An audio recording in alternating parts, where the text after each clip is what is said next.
Hey everybody, welcome back to the Damage Report. I'm John, and we weren't just having an awkward conversation. We were having an argument. Not really.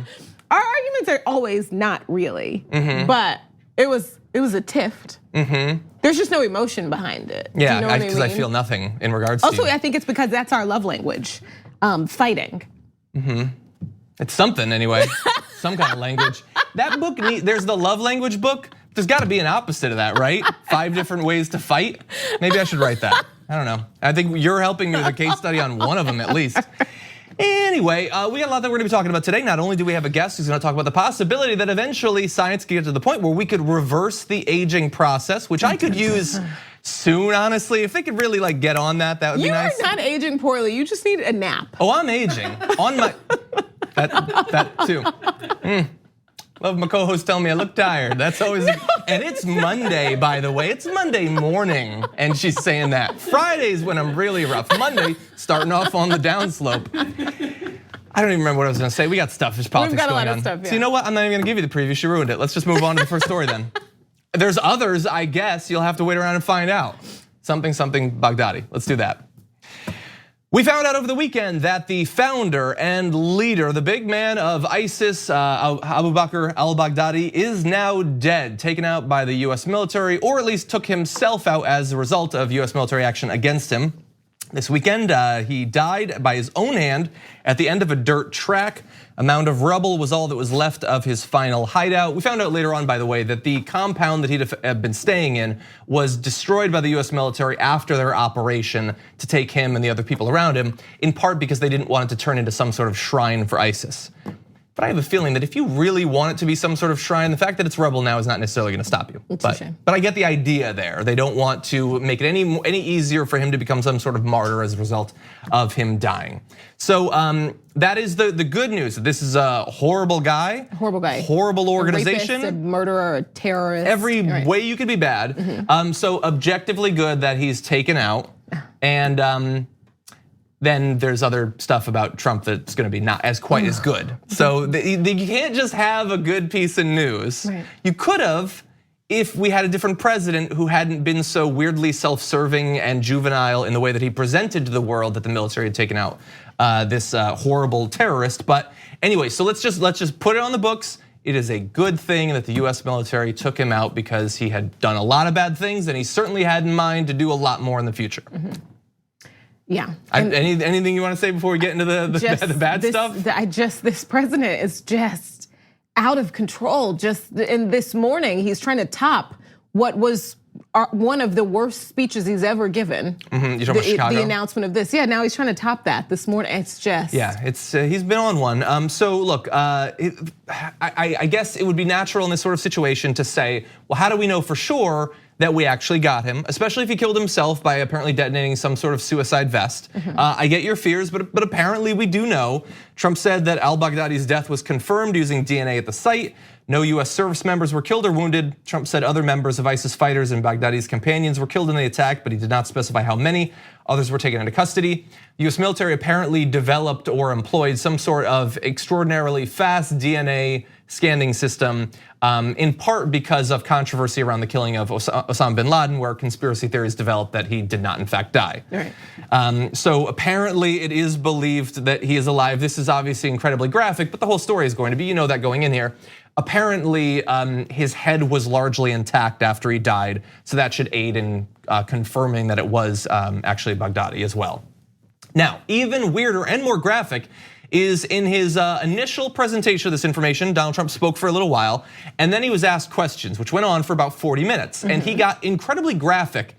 He gave a lot of information, some of it graphic, some of it oddly specific about the way that US military intelligence services work. But the graphic stuff included him saying that Baghdadi was run down in a tunnel and that he had 3 of his children with him. Trump said Baghdadi was, quote, whimpering and crying and screaming all the way before detonating a vest. Asked how he knew that what Baghdadi was doing in the moments before his death, Trump said, I don't want to talk about it, but he was screaming, crying, and whimpering. He repeatedly called him a coward and he was scared out of his mind. So here's the thing. Baghdadi's a horrible, horrible person. Right. I have no interest in him. Like the idea of him being horrified in the moments before his death, I don't have a problem with that because he's a terrible person who raped people, killed people, all of that. but I also care about the truth, and there's very little reason to believe that regardless of what he was doing, and he probably was terrified, that we had any knowledge of it, honestly. There was no live audio of the operation. The video was not live, it was recorded onto body cameras. Defense Secretary Mark Esper, when asked about the details, he said, I don't have those details. The president probably had the opportunity to talk to the commanders on the ground, and the entire thing was that he ran away from the fighting to blow himself up, so presumably he wasn't particularly close to anyone when he was killed. Yeah. So maybe it turns out that he was whimpering and crying and he peed his pants too, I don't know, but that's a weird thing to add on. It's just oddly unpresidential and apparently not supported by any facts. So this is where it's like, you don't wanna be the person who has to like sort of pick apart details in a story like this, but it's weird. I don't even want details. I feel, and maybe I'm in the minority in this aspect, but of course I want rapists and murderers, terrorists, the worst of the worst people to be stopped. I have no desire in being entertained by details of their death. Yeah. It doesn't do anything to me at all. I think his base probably does. Yeah. They probably want graphic details, and Trump definitely does. They want babies in cages, innocent children, and it's like, so sure, of course they do. Yeah, look, and I get it. Like we've said a million times, he's a horrible guy, obviously. But and also, it's just a weird with Donald space. Trump. Yeah, it is. With Donald Trump, it's always projection too, like him describing his opponents as being scared out of their minds. Yeah. There's probably some sort of elementary psychology there as well. But then there's other weird things too. So for instance, when passing out like sort of credit for who helped out in this mission, when Trump initially thanked others, he mentioned Russia first, then Syria, Turkey, and Iraq. He added that there were also certain support the Kurds were able to give us. And like the thing is, everybody in the region knows that the Kurds were instrumental in not just like this day, obviously, but the months leading up to it. But the thing is, he's now gotten to this point where, because of the criticism he faced for his policy change there, he needs to pretend that the Kurds are horrible and have always been horrible, because otherwise he would have to come face to face with the idea that what he did was an incredibly immoral thing that resulted in the deaths of thousands of people who laid down their lives, at least in part, to aid the United States. So he can't do that, obviously, so he has to pretend that they didn't help, even though that they did. And so that is annoying too. And that's sort of frustrating. Like he has to pretend that the people who helped the most barely helped, because he has to, what he says has to line up with the fact that he's willing to just leave them to die. Yeah, and then after so many deaths, hundreds of thousands of people displaced, to then claim that this was proof that he is a strategic genius, which he also did in the past few days. So insult on top of lethal injury there. In terms of the thanking Russia too, just weird little note, sort of weird that he apparently briefed Russia about the event before it happened, but didn't tell congressional Democrats because he said they're corrupt and they leak things. Right, so that is as partisan as you can get. You're just not gonna tell Democrats who work with you, you're the leader of this country. Yeah. Because you are so angry at them over what he kind of jokes around. It's like, oh, fake impeachment proceedings. You're not gonna tell the people on your team what they need to know, but you would tell Russia. Well, the thing is, I don't even think sit in that. I don't even think he necessarily has to tell the Democrats. He's the commander in chief. It's, he's obviously like he's the last person in the world who should be in charge of the US military, but he is. That's the decision we made, and so he is. And Nancy Pelosi's not, Chuck Schumer's not. You could tell them about it afterward, but don't Adam Schiff weirdly didn't need to know? I don't think necessarily. Okay. I could be convinced otherwise, but I'm trying to be fair. But like him bringing it up as, I want to show how little I care about these people, that I'm going to imply that the opposition hates this country so much that if I told them about this operation, they would leak it to allow the leader of ISIS to escape. That's insane. That is absolutely insane. Also, the leaks are coming from people who agreed to work for you. Exactly, that is where the leaks are actually coming from. And so to do that is just so bizarre, and we don't have time to get into the details. And like, I did a separate live video you can find on the YouTube channel about who deserves credit for this, according to both me, but also to Donald Trump. And the thing is, like, in terms of what effect he individually has had, He continually denigrates the intelligence services that were instrumental in actually tracking down Al-Baghdadi. He obviously has been horrendous to the Kurds, who are again incredibly important there. And apparently, according to the timeline he sketches out over the past few days, he found out that they were hot on the trail about a month ago, and like a week after that, he called for us to move out of the area. And so, like, if you're looking for credit, you did everything possible to stop yourself from deserving it. So objectively good news that this guy is awful. He's one of the worst people in the world.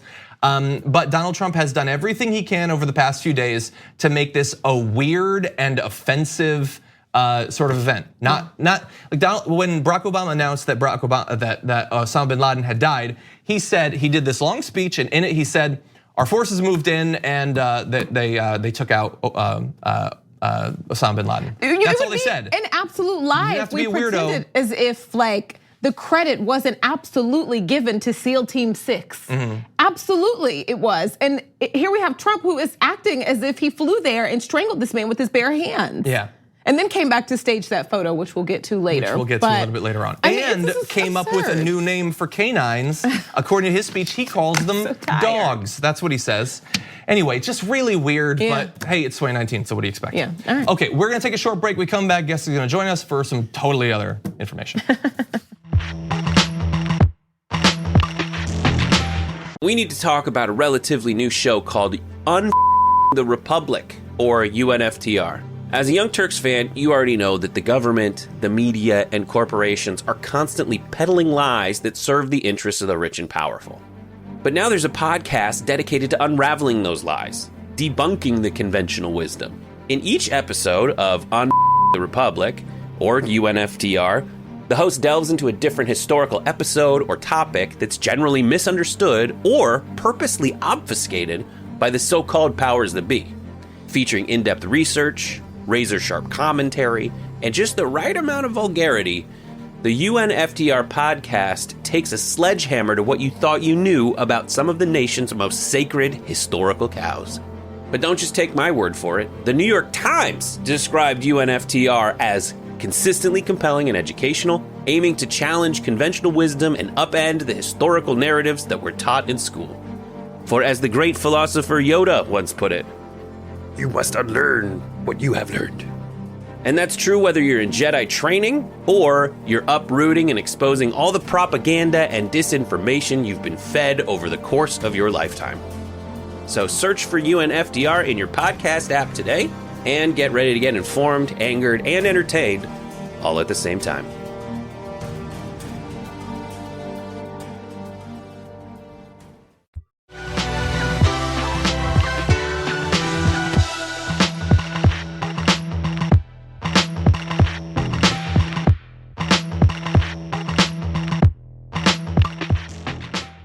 They say that the only two things in life that are inevitable are death and taxes, but it really feels like aging is pretty inevitable too, but does it have to be? Okay. Or could science eventually get the better of it? We're gonna find out today. We're joined by Dr. Greg Fahy, Chief Scientific Officer for Intervene Immune, who was just involved in a really interesting clinical trial that gets to the heart of this matter. Welcome to the show, Doctor. Thanks very much. Happy to be here. Great to have you here. So let's break it down. Understand, obviously, the audience is made, and I am a lay person. But what was the clinical trial really about, and how does it get to this question of helping to reverse or at least slow down aging? The trial was really designed to see if we could do something about immune system aging, because if we don't do something about immune system aging, eventually we'll all die of immunosuppression, sort of like getting AIDS automatically, just as a function of getting old. So we wanted to stop that, and we were able to regrow the immune system in older people. But we found out as part of the side effects of that treatment that the rest of aging seemed to go along for the ride. So in other words, we were able to show, at least based on one measure of aging called epigenetic aging, that there was an actual reversal of aging process pretty much globally. So you just mentioned this epigenetic aging. Can you define that for us? Yeah, so the epigenome consists of things that are on top of the genome. In other words, things that regulate DNA, things that regulate the use of your genes. And since your genes control everything that happens in your body, it's very important to be able to regulate them properly. And what we find is that the regulation of genes changes with aging, and you can measure that change and actually determine your biological age based on this thing called methylation, or the methylation clock of aging. More accurately, then you can actually determine how old you are from the number of birthdays that you've had. So the upshot of it is that we have a wonderful way of measuring aging. It's the gold standard, and based on the gold standard, we were actually able to roll back aging. So it seems like in some circumstances, maybe epigenetic aging at least can run in reverse. Okay, so obviously fascinating, but I also, obviously the next step is wondering, well, then how does this get applied to my life, and how do I roll back to a time in my life when I was physically and perhaps even mentally in better shape? So ridiculous. So how do we get to that? How far is the initial trial that you were involved in from me walking into CVS and picking up a prescription or something like that? Well, it's pretty far away from that, because this is a very complicated thing that we're trying to do here, and there are many unknowns, and so we are actually going to be initiating another round of clinical trials in the near future, probably in January of next year. And it's all going to be doctor supervised. And we think it should be that way for the time being, because we're, in a sense, we're playing with fire. I mean, aging is pretty deeply entrenched biologically, so we want to be very cautious and careful about how we deal with it. But after a while, once all the bugs have been taken out of it, once the safety has been established, it'll become more and more accessible. Now, Dr. Fahy, when you say more and more accessible, for people at home, what do you mean? Like, what could this research that we have right now, eventually, what could that mean for their everyday life? Well, it could mean a lot. So most people that die of the flu or that die of pneumonia are over 65, and that's because they don't have good immune systems anymore. But beyond that, we would all like to be more spry. We'd all like to maintain our youth a much longer period of time. So going forward, we're beginning to develop real evidence that this is possible. Exactly how far we can take this, we don't know, but there's a very interesting part of the study, which is that this was a one-year trial, and we found that the majority of the benefit of the trial took place in the last 3 months. In other words, in the last 3 months of the trial, for every day that went by, our volunteers were getting 6.5 days younger, whereas in the first 9 months, they were only getting younger by about 1.5 days per day elapsed.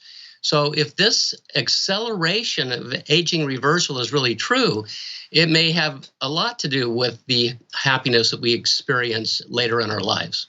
So I guess my last question then would be about potential long-term effects, even negative effects, because I have to admit I have a lot more experience throughout my life with science fiction than science. And whenever we cure aging in those sorts of movies, it generally has some negative ramifications, either societally or psychologically. Was there anything, I know it was just a year study, but was there any indication of potential negative side effects? Well, there were a couple of people whose senescent cell levels spiked up momentarily and then went back down. We didn't like that, but it's not a source of concern at this point. There were some minor side effects associated with growth hormone, very typical things like joint swelling, gynecomastia, having your breasts get a little bit larger, even though this is an all-male population. But these were minor things, and the people in the trial much preferred to have the benefits of the treatment than to worry about these minor side effects. So far, we haven't found anything that's that serious. There's always the theoretical possibility that since we're regenerating tissue, we might actually accelerate the growth of cancer. But what we found is 3 independent indications that our treatment actually makes cancer less likely and makes the body more able to defend against cancer. So we don't have an answer to that one either. But so far, things look very good, generally speaking. Okay, well, very fascinating, especially the cancer angle that you just brought up too. Dr. Greg Fahy, we really appreciate you joining us and breaking down this really interesting study for us. Thanks very much. Happy to be here. Take care. You too. We're gonna take a short break. We come back a little bit more on the killing of Al-Baghdadi, including Donald Trump's publicity photo around that, but then also a gender reveal party goes horribly wrong after this.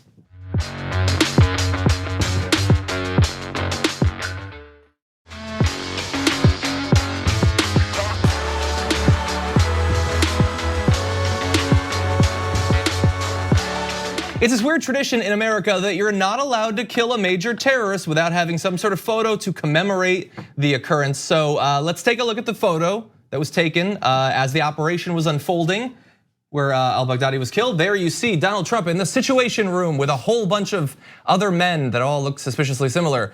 And some of them are looking at the camera and some aren't. I don't know what Mike Pence is looking like. It's interesting when you can have a photo of actual people in a physical environment and it looks like the entire thing was composited in Photoshop. But that is an actual photo that supposedly was taken as the raid was going on.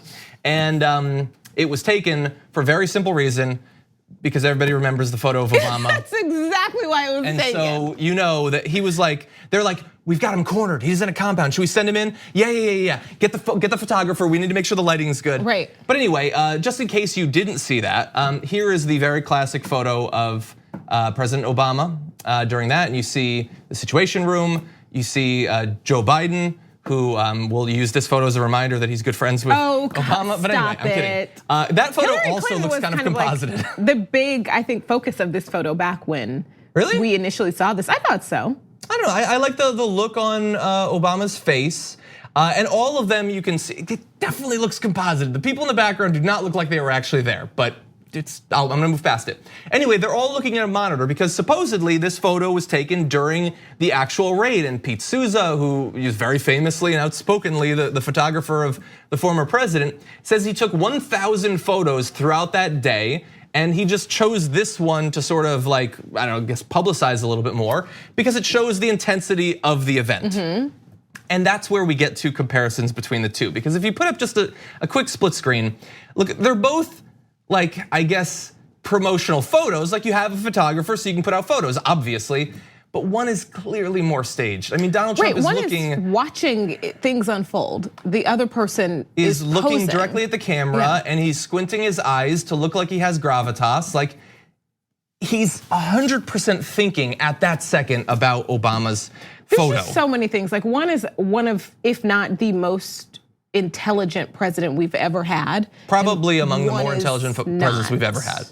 And the other's not, but he supposedly knows like PR. And so he knew he had to do this, and so then people notice weird things. Like if you go back to the wide photo in this next shot, you're gonna see that there's like Ethernet cords that are unplugged, which means one of two things. Either some of that stuff just isn't plugged in and it's just set up for the photo, or more importantly, if a photographer who doesn't have a situational awareness and doesn't realize that the foremost thing in the foreground are unplugged Ethernet cables. And lucky for us, Spicy Souza broke this all down. Yeah, he did. So yeah, and look, there's a lot that we're not really sure of about this, but I just want to read a bit of what Pete Souza said.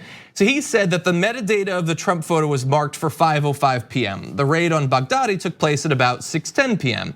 It suggests that Trump's photo was staged about an hour before the raid even happened.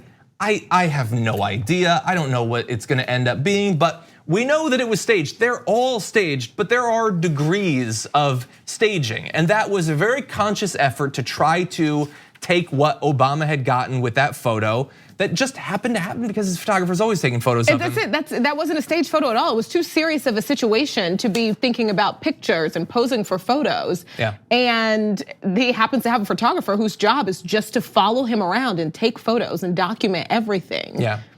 Yeah, and so like I see that photo of Trump at the group, and I wonder like what are they trying to get across? Like obviously he's trying to look serious and badass or whatever, but like some of them are looking off to the side, and Mike Pence is looking at the guy next to him, and Trump's looking dead at the camera. Like you don't know what's going on. With the Obama one, it's very clear they're all looking at a monitor with live footage of the event that's happening. And so it's just the whole thing is weird. Yeah. And that is the through line for all of this. Again, great day. We'll say it a million times. The terrorist has been killed, but Trump's weird need to get credit and specifically to seem cooler or more intense than Obama, that is this weird vulnerability he has. And honestly, I don't know yet. I haven't seen these takes. I would love to know what Trump supporters, like red hat wearing MAGA heads, what they think about that photo. When they see that, do they see strength and preparedness and an assurance of this mission that's gonna work out? I really wonder. I don't know. Yeah.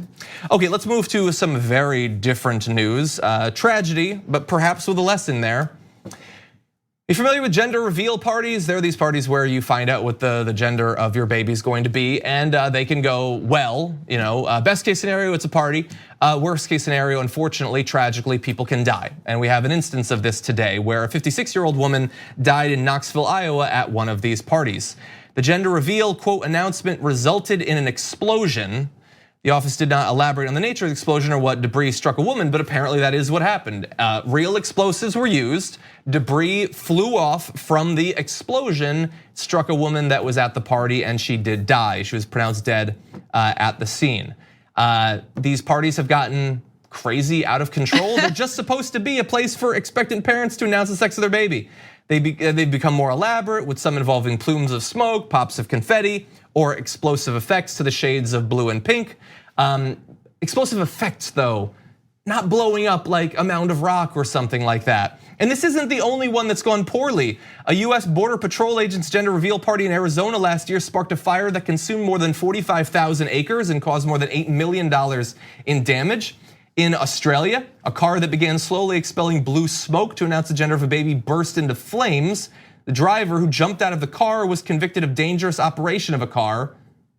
By the way, if it hadn't burst into flames, it was still full of smoke while a person was driving it, which is the plan was horrible, let alone what actually ended up happening. Yeah, I mean, and like gender non-binary people, a lot of the like LGBTQ community has pointed out how weird gender reveals are, period, because like it's kind of like, I get it, and I'm trying to understand better. I get what's been explained to me, why it's weird and why it puts like pressure on a child before they're ever even born, and why it makes a decision for a child. I still feel like, I guess if I was pregnant, had been pregnant for 9 months, or I guess gender reveal parties they can happen like much sooner because you can find out much sooner than the end of your pregnancy. But I would want to like have a little celebration with pink or blue balloons, and maybe I'm so bad you want for a that. gender reveal party? I think I would want a cool like balloons flying out of a box. But don't you already have a party for the fact that you had a kid? Like this feels like an extra thing on top of it. I get why it's weird. This is beyond weird. Yeah, going to this length. Yeah, yes. I think we're just not. Yeah, I think so. It's this weird fetishizing of gender and gender roles. That we should be better about. And like, and not in all the cases, but in some cases, the guy is supposed to like get angry if it's a girl, or like get super excited if it's a guy or something. It's really weird. And it's not like we have a lot of stupid traditions as a society, things that have just been going on for a long time. And the straights really, we lead that. We do, we do. But at least if something has been going on for a long time, I give it a little bit more of a pass, just because we're weird creatures and that's what we do. This is new. It is, yeah, you're right, you're right. And the thing is, honestly, the person who at least is popularly credited as coming up with these is a woman named Jenna Karvanidis. She said, "Who cares what gender the baby is? I did at the time because we didn't live in 2019, didn't know what we know now, that assigning focus on gender at birth leaves out so much of their potential and talents that have nothing to do with what's between their legs." And so that is the person who came up with them. And she apparently has learned a lot in the past few years. That's, by the way, I believe that this quote was from before people were dying at these parties. Right, It's not worth it, right? Okay, like you don't have a party for when you figure out what color hair the kid has or whatever. Like, have a party for like when the kid graduates from college or something. That's what you do for an actual accomplishment. Don't be so weird about this. We have such a weird society. We have too much time. Some people have too much money, and people are literally dying because of it. Anyway, okay, so we're gonna take a break. When we come back, we're gonna move on to another serious story, this time with electoral ramifications involving Representative Katie Hill after this.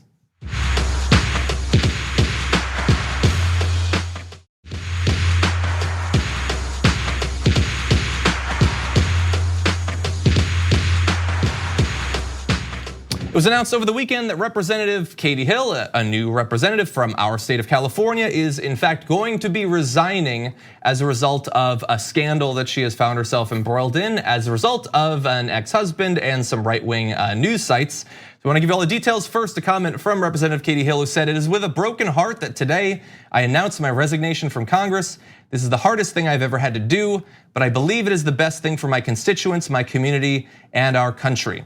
The California Democrats' announcement Sunday that she would resign comes after the House Ethics Committee opened an investigation of allegations that she was romantically involved with her legislative director, a relationship that would violate House ethics rules and that Hill denied.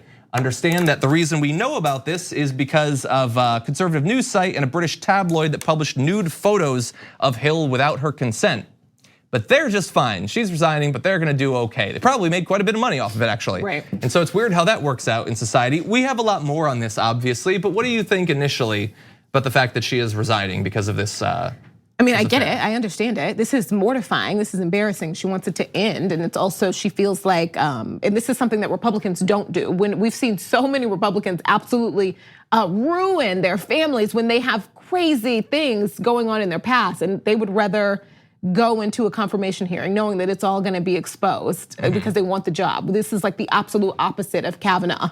Like just be willing to embarrass your whole family because you want this job. And I think she's probably feels like the work is most important and she'll step down, and that's unfortunate. I also think it's very important for us to be completely honest about at least what we know, what happened here is that there was no ethics violation. She was seeing someone and then that person worked on her campaign. Well, that apparently is an ethics violation. Having an affair with a subordinate is actually against the campaign worker rules. though, no it's not. It has to be not a campaign worker though, She right? acknowledged, so let's move on with a little bit more graphics. Hill has acknowledged both aspects of her case, previously saying she knows even a consensual relationship with a subordinate is inappropriate, while vowing Sunday to mount a legal fight regarding the leak of intimate photos. She's accused her abusive husband, with whom she is undergoing a contentious divorce, of engaging in a smear campaign built around cyber exploitation, saying he enlisted hateful political operatives to help.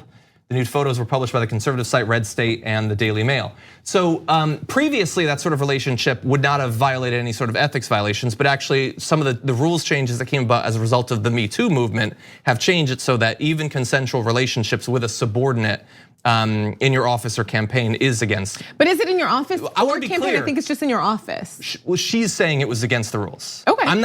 I also want to be very clear. I don't care. Right, exactly. I don't care at all. I'm just saying what I've read is that she hired someone that she was seeing. Yeah, well, I mean, feel they like would it's a argue that stretch could be there. against Yeah. ethics rules then. Look, I really don't care, but It's hard to also we argue should it because you don't acknowledge. want it. Right, I get what you're saying, yeah. Yeah, so Representative Duncan Hunter, also California representative, we found out he's under investigation right now for a number of different felonies. He apparently spent money to help cover up an affair that he was having. That's not against the rules, apparently. He's still in Congress. He's doing just fine with all that money he stole from his donors. Stole, pretending he was spending it in support of the troops, spending it to fly a rabbit around the country. That's a thing that people do when they're corrupt. Spending the money to hide affairs, all that's totally fine. He's cool. Katie Hill is going off down that dusty path. So that's weird. I think that's really weird. And I get that ethics rules are really important because They are really important. all of our nation's history, politicians have gotten away with sometimes literally murder. But like, it was a consensual relationship. I feel like she could have stuck it out and like gone through the investigation. Would the investigation have concluded with them saying you're banned from the House of Representatives? So I don't think so. I do not like live by the rule that because it was a consensual relationship that bosses should be seeing their subordinates. Agree. But they were seeing each other before this person got hired on her campaign. It almost seemed like it was just like, oh, I trust you. This is a good idea. I think you'd be great for this role. You want this role. But So the counterpoint would be then right? you're using campaign funds to pay someone that you have a relationship with, which is a different sort of ethics violation, which I totally get. And look, you inherently have power over one of your subordinates. Even once you bring them in, you then have power in the workplace over them. And I'm trying to think like it's sort of novel to this case that she's a woman, because normally in these sorts of cases it's men that are committing these sorts of violations. And if it was some random, like if it was Gates or something, and it turned out that he was having a relationship with someone he was paying, I would wonder to what extent the word consensual really applies when you have power over the future of a person's career, not only in your office, but hypothetically in politics. If you're an influential person in Republican circles or Democratic circles or whatever circles you're in, you have a lot of power over the future of that person's relationship. So where do we go here? Like we already know that like women, black people, Democrats have different rules than white male Republicans. Well, there definitely seems to be a different willingness to step down between Democrats and Republicans. I mean, Al Franken stepped down. Well, he should have. Yeah, but he did. I'm saying he did. He did what he should have done. If he was a Republican, would he have?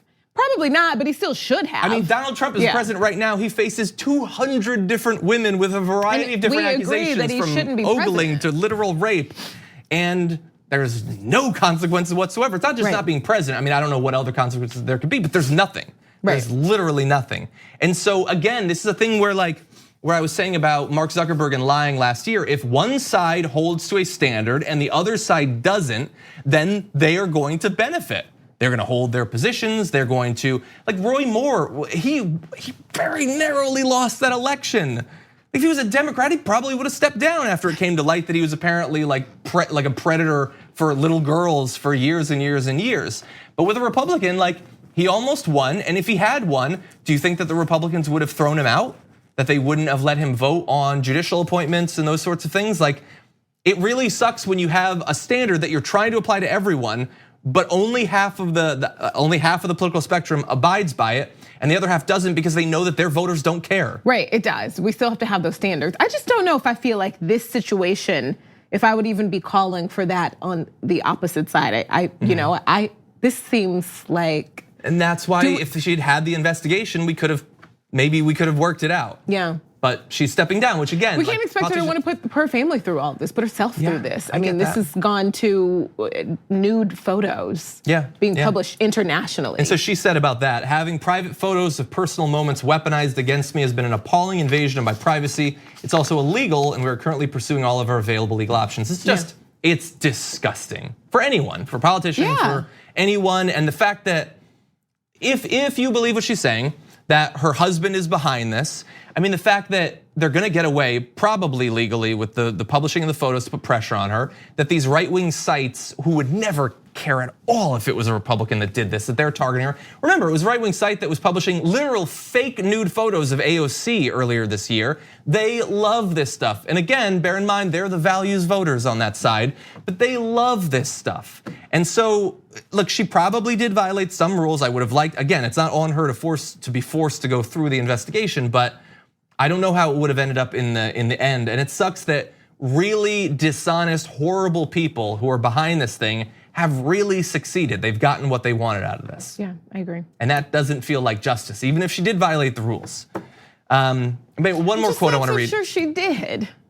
I'm saying she said she did. Right, yeah, okay. Well, she said it's inappropriate. No. Not either way. All right. One final quote. I don't even know what we're disagreeing about here. I'm sorry. That just feels icky, the entire thing.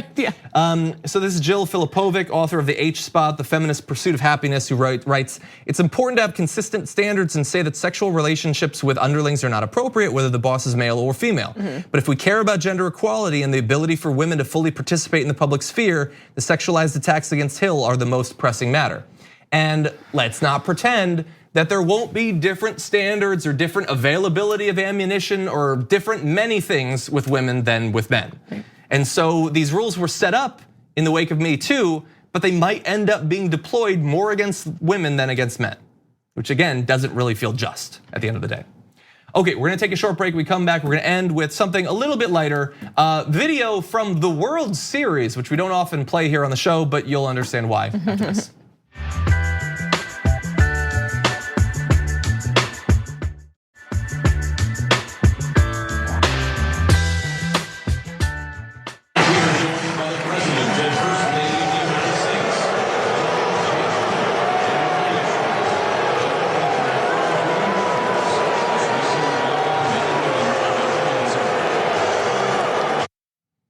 Okay, Donnie boy, keep a stiff upper lip. Don't cry, buddy, don't cry. So that was Donald Trump at the World Series, and it was described as a mix of boos and cheers, I guess technically. Seemed pretty booey to me. It seemed pretty booey, but if you were confused about that, the lock him up was pretty darn clear. We're not locking 1 second, but what's interesting about this event is Donald Trump doesn't often appear in what I would describe as public.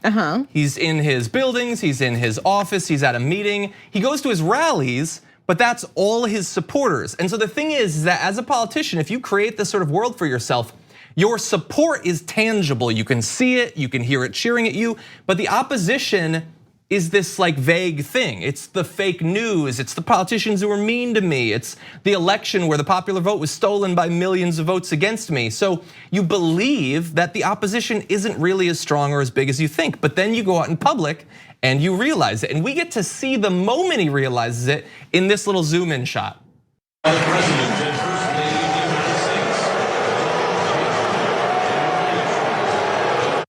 So you get the little, whoa. And Melania, she's smiling more naturally because maybe underneath she likes him. I don't, I refuse to believe that she is not like ride or die 100% a part of that. Oh, she is a part of it, but that doesn't mean that she personally likes him. This is about money, I think.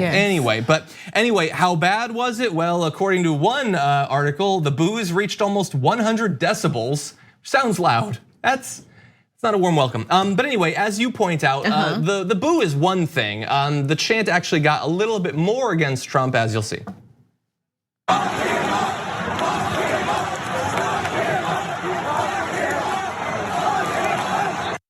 Okay, so if you don't like Donald Trump and you've watched the way that he led chants for literally years against Hillary Clinton to lock her up and now probably lock Biden up, I don't know, I don't go to those rallies, then it probably feels a little bit like, oh, I see what you did there. A little twisty twist, you turn around on him. But not everybody was thrilled by this. So before we evaluate it, let's go to, I would say the moral center of our political universe. Oh my goodness, you're being so saucy today.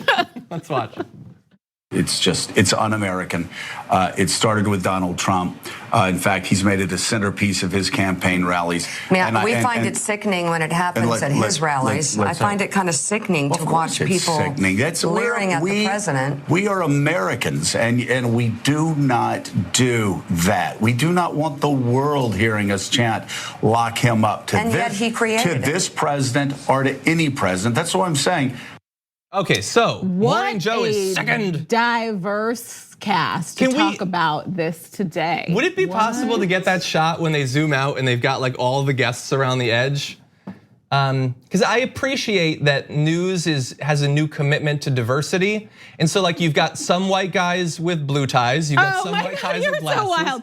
There's some white guys who have hair, some who don't, some who are losing it. What? Are you not entertained? Are you not entertained? You know, and I myself, I am not a free speech absolutist. You know that, I'd say that all the time. I'm not at all. But it's like, these same people are so loud when it comes to like defending a white man's right to say the N-word or to say wild stuff like as a comedian. They're so about it. I don't know where Joe stands, but it is okay to be mad at somebody who puts children in cages. It is okay to be mad at someone who strips a baby away from a breastfeeding mother who is simply seeking asylum. It's okay to be mad at that person. It is okay. This weird, and Cenk and I, we talked about this Friday. It's okay, like you want civility so much when it comes to like simple politeness, but this is not the aspect of civility we should be talking about. And when you are silent against so much oppression, that is the voice of the oppressor. So when you sit back or when you're kind or when you say like, I'm cool with it, I'm not gonna say anything because I don't wanna be rude, that is keep making the oppressor louder. So you're 100% right. It's like, even for you actually, not only should you not be polite, but you should behave exactly how these people did. Yeah. You've got to stand with the communities that he's harming. You have to. Civility is a very important value for people for whom the system is working very well. Yeah. You have to be very polite. All of those people matched that. Yeah, so the thing is, look, I think that I have a very fair standard. Okay, what is it? Because by the way, we gave Elizabeth Warren credit for shutting down a lock him up chant at one of her rallies. So I don't want to see politicians leading their mobs of supporters in chants to lock up whoever they oppose. But there was no politician leading that chant. They just decided to do it. They're allowed to do it. Yeah, and also like sitting on a television show where you make millions of dollars, and it's great. Listen, I'm not saying that he doesn't work hard, but it's just like talking about people, like regular everyday people who are trying to enjoy a baseball game and kind of like no to them about speaking out against somebody who causes actual harm to other people like them. It's like you got to be better than that. By the way, it's the World Series. This is an opportunity for them to make clear to everyone around the world who watches this, because American baseball is very popular around the world, that we don't support this guy. We don't want you to think that our country is doing terrible things, but that does not mean that we want this guy in that office. We're cool with it, yeah. So it's very important to make that very clear. But again, don't lead your supporters if you're a politician in a chant like that. I just find that to be kind of icky. But you're allowed to do it yourself. Anyway, thank you so much. Thanks for having me. It's good to have you here on Mondays, even if it started off a little bit rough. It did not start off rough. It started out entertaining. Did it though? We'll see. Anyway, thank you everybody for tuning in this Monday. A whole week planned, lots to get to, so we will see you tomorrow morning.